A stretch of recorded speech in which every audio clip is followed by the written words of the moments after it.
empezar a diezmar en mi iglesia. No me piden que dé dinero. La iglesia no me pide el dinero, nunca me lo ha pedido. Pero para mí, lo conté por primera vez. No es que lo haya escondido, solamente no lo había contado. Pero yo me ahogué a los 16 años en Puerto Escondido. Okay. Entonces me dieron respiración de boca a boca, me sacaron el agua de los pulmones, etcétera, etcétera. Y justo antes de morir, mi papá era ateo, por cierto, filósofo ateo.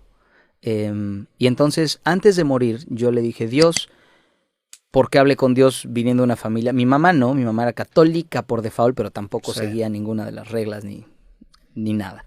Entonces, mi casa no se hablaba de Dios, no se hablaba de deidades, nada, ¿no? Una familia atea técnicamente. Y antes de sentir que me iba a morir, cuando me estaba ahogando, cuando ya había tragado mucha agua, ya me estaba desmayando, estaba perdiendo el conocimiento, le dije, Dios, yo no sé si debí creer en ti. No ¿Cómo sé te si ahogaste? ¿Te metiste al mar y Sí, estaba surfeando, estaba aprendiendo a surfear, Yeah. y mi hermana se metió al mar, y mi hermana no sabe nadar bien, y entonces el mar en Puerto Escondido, en el área de surfeo, es muy picado, y ella no debió haberse metido ahí, se metió, se estaba ahogando, fuimos por ella, su novio y yo, y justo cuando yo iba a agarrarla, codeó en la desesperación, me pegó en la cara y tragué agua. Y ya nunca la pude escupir y seguí tragando más y más y más agua. Caí en el remolino, el mar me aventó como 1 kilómetro hacia la derecha y así fue. Y cuando estaba perdiendo conocimiento literalmente, le dije, Dios, no sé si debí creer en ti, no sé si lo que hice lo hice bien. Lo único que te quiero decir es que si no creí en ti por ignorancia, te pido una disculpa. O sea, no creí en ti porque nadie me educó a creer en ti. Pero no sé si al final del día existes o no. Qué curioso que antes de morir lo primero que sentí fue miedo.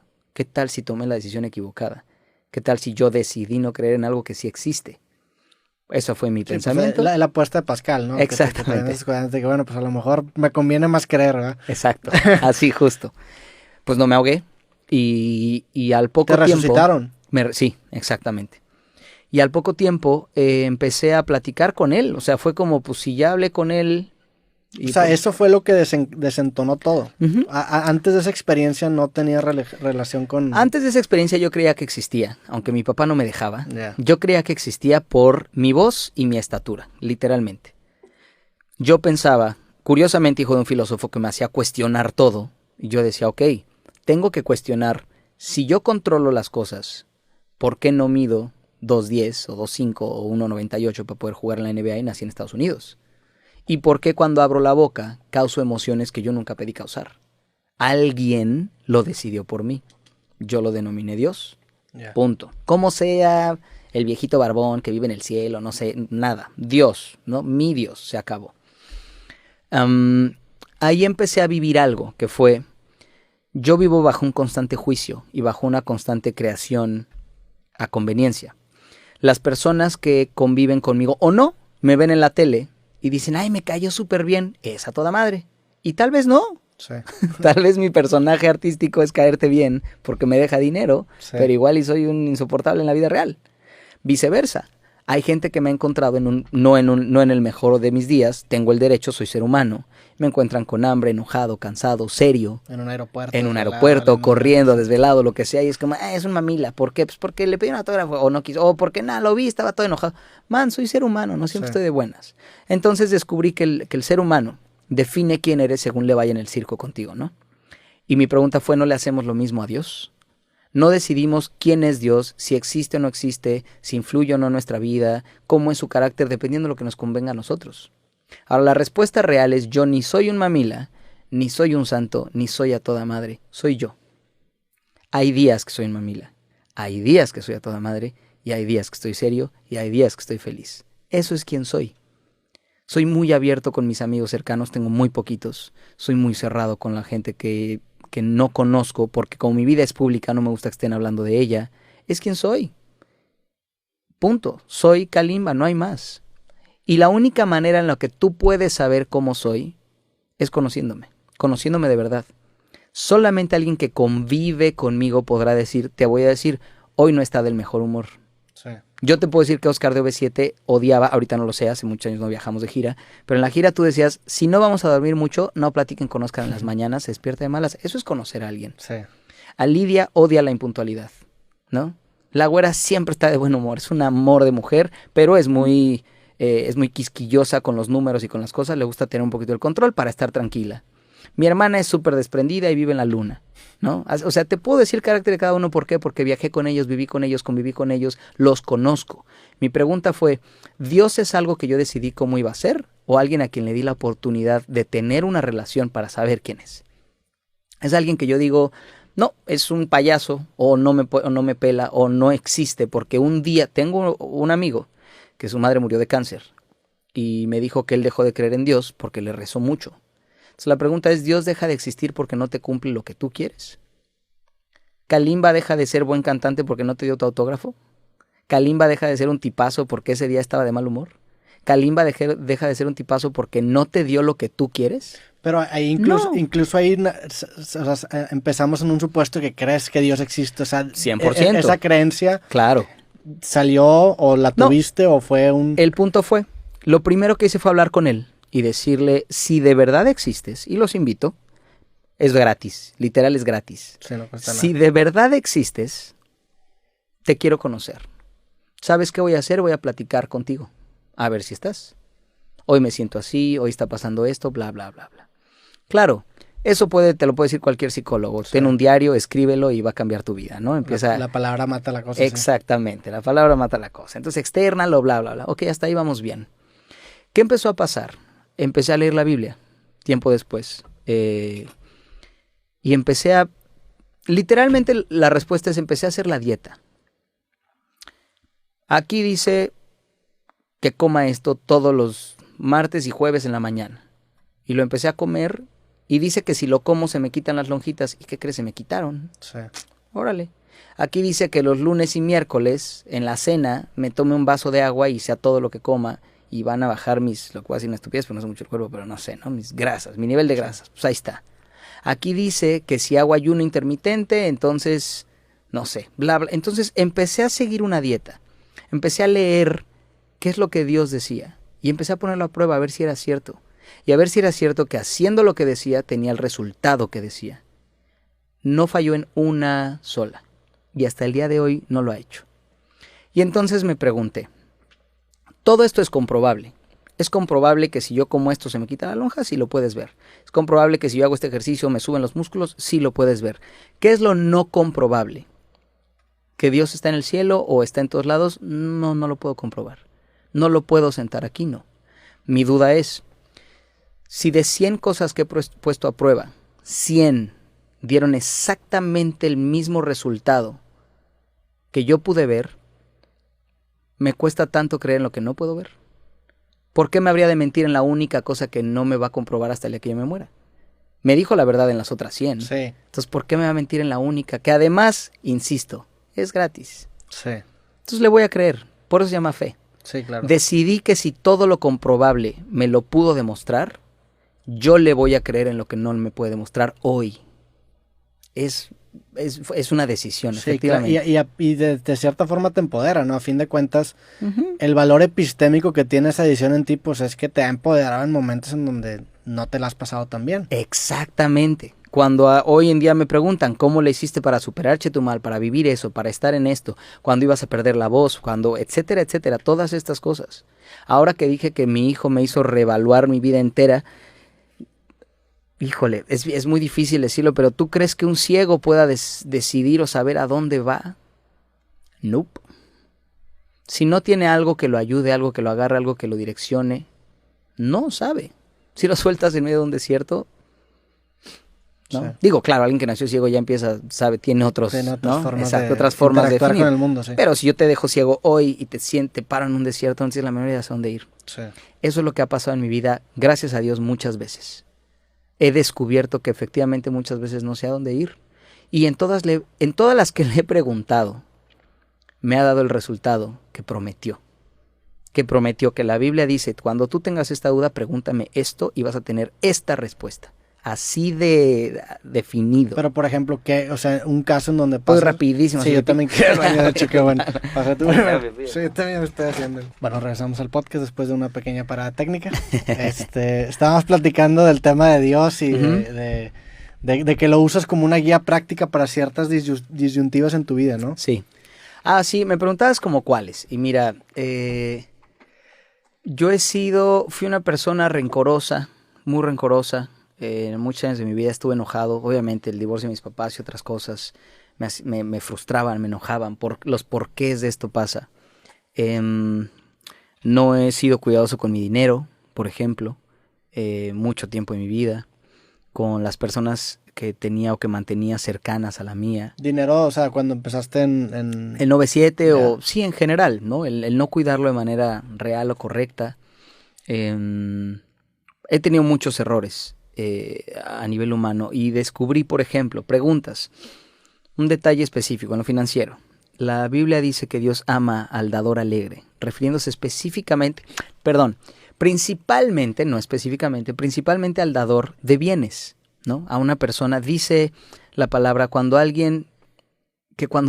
tú llegues al cielo y Dios te diga gracias por haberme alimentado y tú le digas en qué momento te alimenté, te hará saber a cuánta gente que necesitó alimento le diste. Y dijo, cuando tú alimentaste a fulano, a sutano, a todos ellos, me alimentaste a mí. Gracias por haberme cubierto cuando te cubrí. Cuando viste a estas personas desnudas y en frío y decidiste cubrirlas, me cubriste a mí. Dios siempre dice que en el momento que nosotros tenemos una actividad amorosa hacia otro ser humano, estamos representando ese amor hacia él. Cuando tú eres un buen esposo, estás amando a Dios. Cuando tú eres un buen padre, estás amando a Dios. Entonces, y también, yo lo que empecé a hacer fue seguir realmente a ciegas, basado en esta fe, seguir a ciegas esas cosas y decir, ok, a ver, voy a empezar a diezmar en mi iglesia. No me piden que dé dinero, la iglesia no me pide el dinero, nunca me lo ha pedido, pero para mí, el pastor es una persona, es mi amigo, no es la cabeza de mi vida, no es la persona que me dice cómo debo vivir, es la persona que lo convierte en pastor, a que ha hecho este ejercicio que vengo haciendo yo, más años, más tiempo y de una manera más profunda. Tú puedes hacer mucho ejercicio, ser muy disciplinado, ir al gimnasio 2-3 horas diarias y tener tu rutina, maravilloso. ¿Qué te convierte en instructor? El saber enseñar esa rutina. Sí. El tener, para empezar, la prueba de que tu rutina es correcta. No muchos tenemos rutinas diferentes y nos puede funcionar según nuestro cuerpo. El que tú puedas decir según tu cuerpo, tu peso, tu tamaño, etcétera, etcétera, esta es la rutina correcta para ti. El saber evaluar, etcétera, etcétera, tener el conocimiento es lo que te convierte en instructor. Acá pasa igual. El pastor simplemente ha hecho lo que yo decidí, que es tener una relación con Dios, seguir estos consejos bíblicos, etcétera, etcétera, más tiempo y de manera más profunda. Y poder decirme, mira, yo viví esto, lo hice así, este fue el resultado. Eso es lo que hace un pastor. Punto.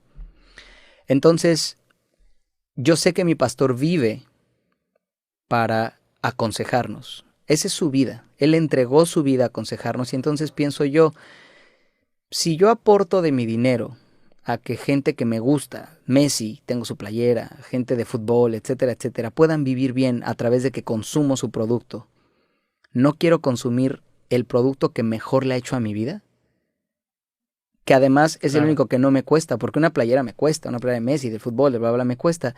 El pastor no, él viene y lo hace con todo gusto. Se sintió y se cimbró en mi corazón las ganas de aportar y de decir, yo voy a dar una parte de mi dinero a que el pastor no tenga que trabajar para poder vivir dedicado a mí y a su iglesia, etcétera, etcétera. Fue una decisión. Sí. Lo aclaro muchas veces. No me lo pidieron, nadie me lo obligó, nadie vino y me dijo, un buen cristiano tiene... No, nació en mi corazón. O sea, es mi decisión, la misma que darle 10 pesos al de la esquina o tener mi fundación y usar parte de mi dinero en poder ayudar gente de la calle. Está en mi corazón, es mi decisión y punto. En el momento que yo empecé a hacer eso, mi trabajo mejoró. Mi trabajo y que me cayera más dinero mejoró y lo hice en secreto. Es la primera vez que públicamente hablo de eso porque luego la gente se espanta mucho con darle dinero a la iglesia, sí. Por lo que entiendo que de manera gubernamental se ha entendido muy diferente. No, y se entiende ahorita con toda la argumentación. O sea, yo respeto mucho tu postura porque hay una argumentación por detrás, claro. Que es refrescante, la verdad, escuchar a una persona. O sea, se nota que es una decisión premeditada y no fue una decisión que te delegaron. No fue, me dijeron, exacto. Me dijeron que a la iglesia había que darle, entonces le doy. No, sí. Así es. Y entonces, un día platicando con amigos, les comenté, amigos cristianos, les comenté un poquito que mi trabajo en el momento que yo empecé a donar dinero a mi iglesia, específicamente a mi iglesia, mejoró. Y me leyeron un par de versículos donde dicen es que esa es una promesa de Dios. Dios promete que si tú vives para dar, Él dará de ti. Él dice, tú encárgate de lo que yo te pido a ti. Voy a poner un ejemplo muy humano. Si yo le digo a mi hijo se tiene que preocupar por comer. Mi hijo tiene 4 años. No, yo me tengo que preocupar porque él coma. Mi hijo se tiene que preocupar por ropa. No, yo me tengo que preocupar por su ropa, por su techo, por su escuela. Esas son mis preocupaciones. Yo soy su Dios. ¿Por qué se tiene que preocupar mi hijo?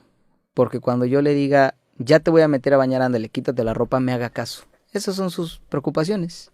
Hacerme caso.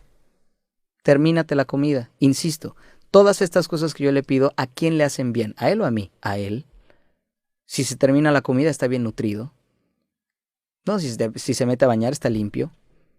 Sí, él no se tiene que preocupar por pagar Netflix y ver Paw Patrol. Eso me preocupo yo. Ahora, cuando yo veo que mi hijo está ocupándose de lo que yo le pido, me hace caso, es obediente, es educado. Y en eso me dice, papá, quiero ver caricaturas, velas.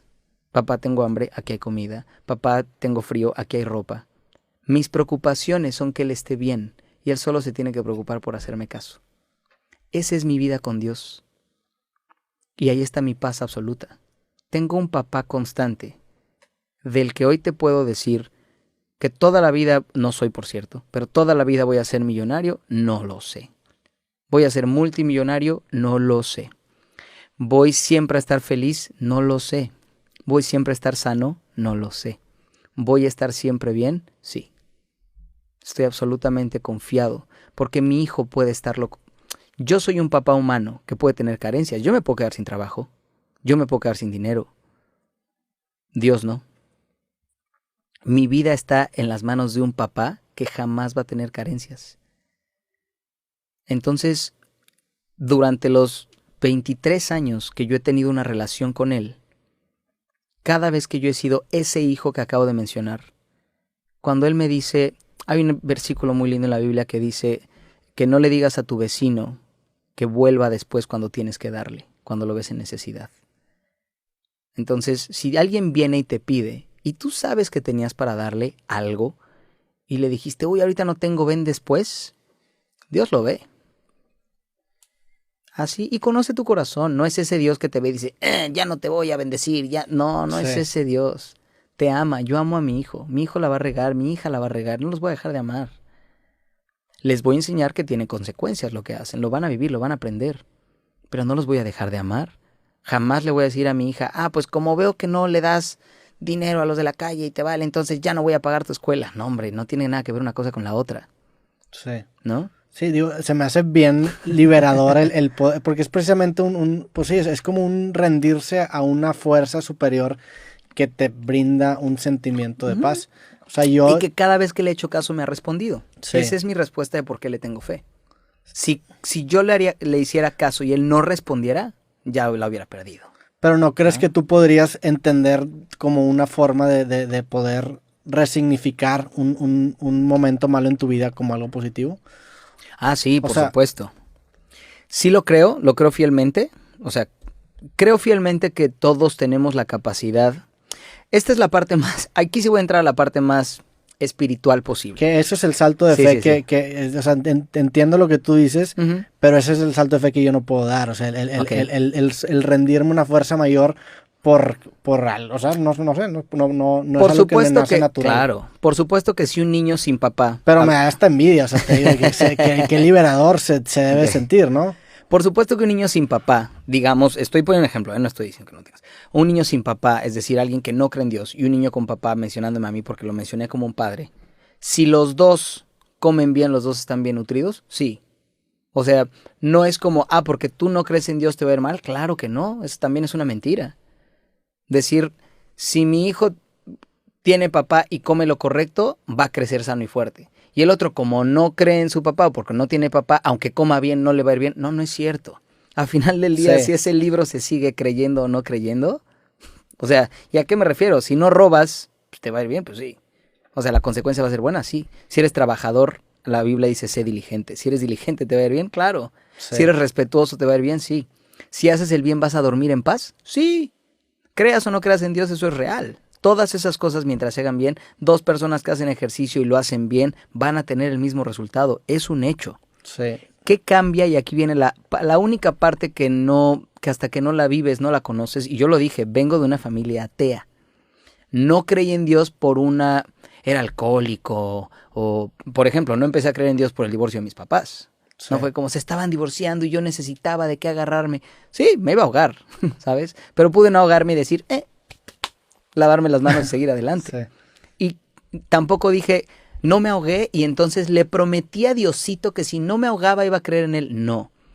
Cuando no me ahogué pensé, por alguna razón resonaste en mi cabeza antes de morirme, cuando creí que me iba a morir. Pues te voy a dar la oportunidad de ver que sí existes. Le di una oportunidad, no fue un salto de la noche a la mañana. ¿Qué fue esa resonancia? ¿No? O sea, porque entiendo que cuando te vas a morir, pues intentas... Claro, puede haber sido miedo.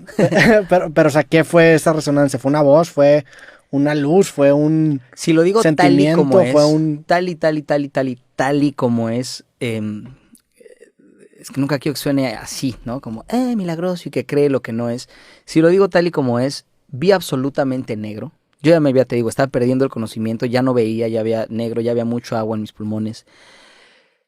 Y me sentí en un cuarto con una presencia de alguien frente a mí que no dijo nada, solo me hizo sentir mucha paz. No dijo nada. Nada, solo estuvo ahí. Y ese fue seguridad. Fue decir, en este momento lo sé.